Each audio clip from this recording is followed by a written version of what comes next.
স্বামী স্ত্রী যখন ঝগড়া করে, এক অপরকে কটু কথা বলছে, কি লাভ? থাকতে তো হবে আপনাকে একসঙ্গে, তো ঝগড়া করে আপনার লাভটা কি? যুধিষ্ঠির জানেন আমার পুকুরে এই মাছ, আমার 4 ভাই দ্রৌপদী আছে, এটাকে নিয়েই আমাকে জীবন চালাতে হবে, তো তার দুর্বলতা বলে কি লাভ? যুধিষ্ঠির একবারও বললেন না কাউকে।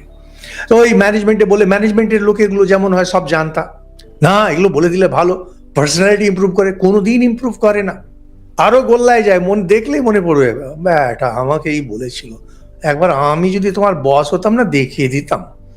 আমাদের সবারই নিজস্ব একটা ইন্ডিভিজুয়ালিটি আছে। আমার এক বৈশিষ্ট্য, আমার এক শক্তি, আপনার আরেকটি বৈশিষ্ট্য, আপনার আরেকটি শক্তি।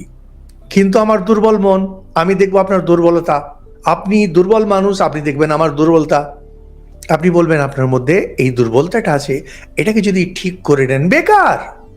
যুধিষ্ঠির কোনোদিন কাউকে বললেন না। এই হচ্ছে লিডারশিপ।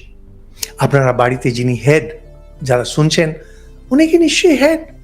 মাথায় রাখবেন, কখনো বলবেন না পার্সোনালিটি ফলস, কখনো বলবেন না।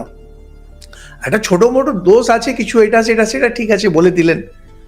সবজি কিনতে গেল, পচা সবজি নিয়ে এসছে, সেটা আপনি বলতে পারেন, এই একটু ভালো দেখে সবজি নিয়ে আসবে। কিন্তু ওর মধ্যে একটা দুর্বলতা আছে পার্সোনালিটিতে, একজন বাতেলা প্রচুর মারে, বলে কি লাভ? সে বাতেলে মারা ছাড়বে নাকি? সে ও ভালোটুকু নিয়ে চালিয়ে নিতে হয়।